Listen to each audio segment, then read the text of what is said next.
That's why your love keeps on lifting me. Hello, I'm Liz Murray, and if you're one of the 25 million people around the world playing soccer, or one of the billions watching it, this is your station. We bring the world game home.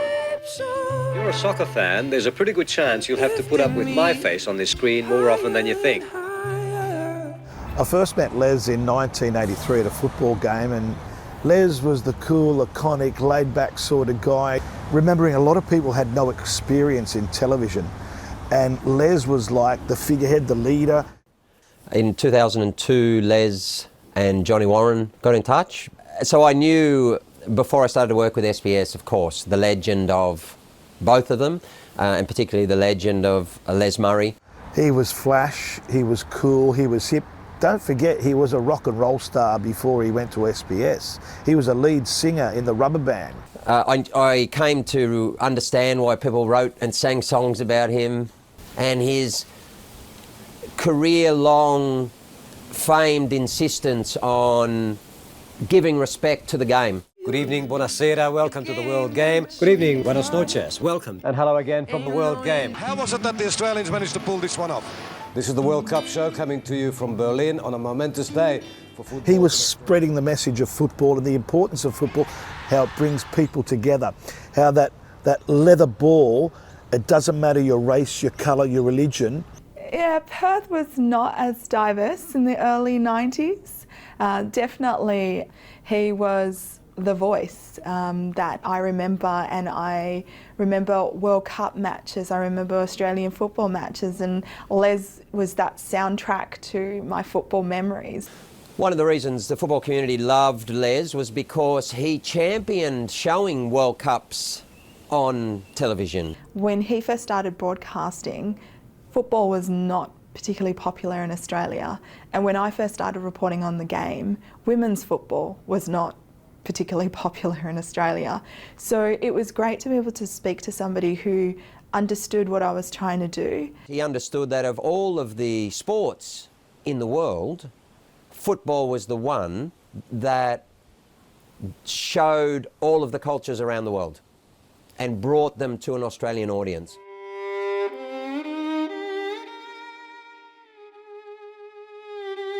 Back then, the Hungarian soccer team was very famous. They were winning lots of games, and Les was all worked up about watching them, and that was the start of his love for football.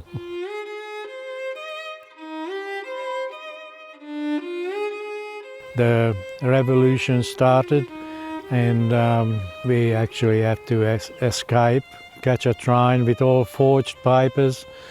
Then we ended up in Australia and in Wollongong.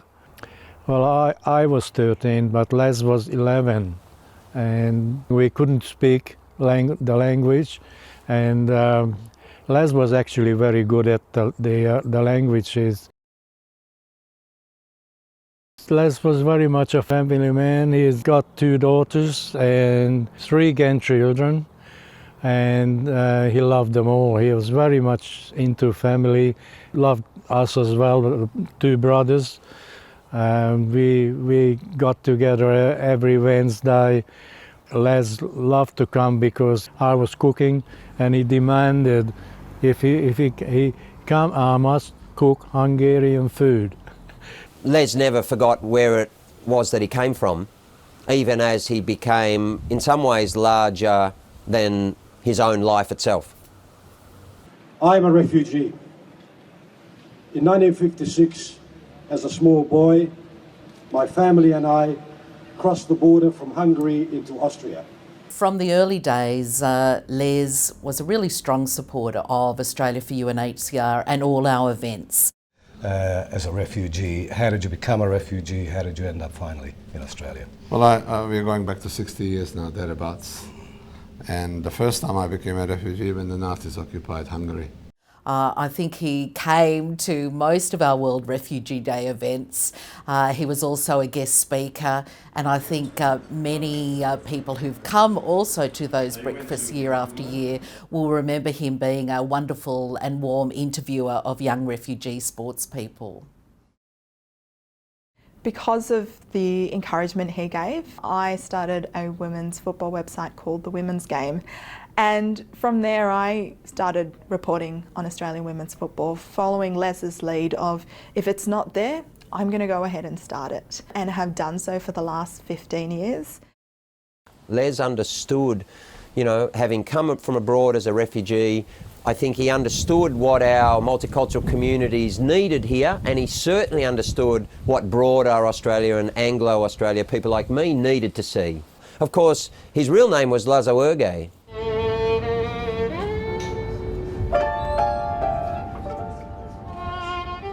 He decided to go back to Hungary, the program called Dateline. And the reason he went back, he tried to find a fellow who actually helped us across the border. So then Julius hid us in the hay shed at the back of the yard. So this is all firewood, and that's where Julius told us to hide. And we literally buried ourselves in hay so that if the soldiers or the police come in here, they couldn't find us anywhere. Yeah. Nevem Ürge László.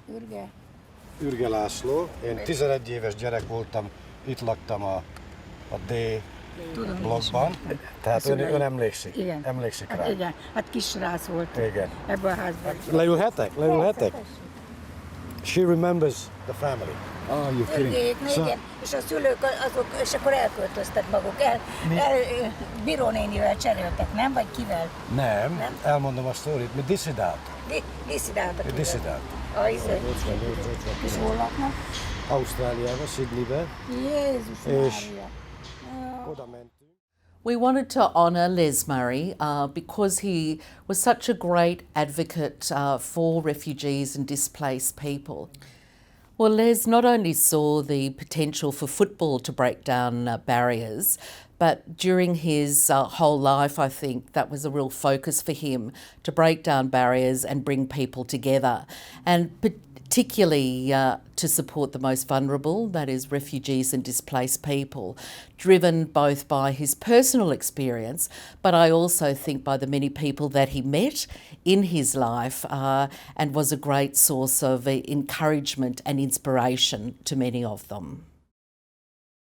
I was lucky enough to be able to meet one of my broadcasting heroes, and from there I was able to be lucky enough to be part of the FIFA Women's World Cup 2023 bid team.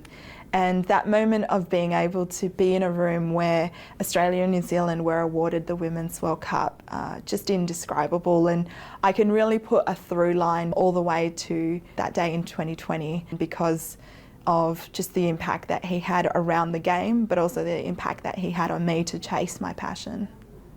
And I think that Les, as he gradually got older and realised the imprint that he was making into the broader landscape, not just football, but to particularly the multicultural community, he was a voice for refugees.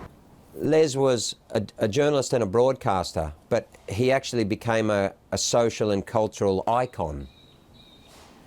And so he transcended even what most people who don't have to flee and find a new safe harbour and a new country and rebuild with their family are ever able to achieve. He became loved in a way that very few people ever are, let alone someone who comes from having to flee from another country without the language and rebuilding.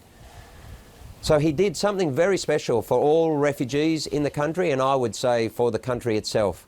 So this award in the name of Les Murray, Lazawerge, is perfect. Muito obrigado, meus bons amigos. Thank you all who have become my good friends. It has been a pleasure making your acquaintance. From Brazil 2014 and the World Game, good night.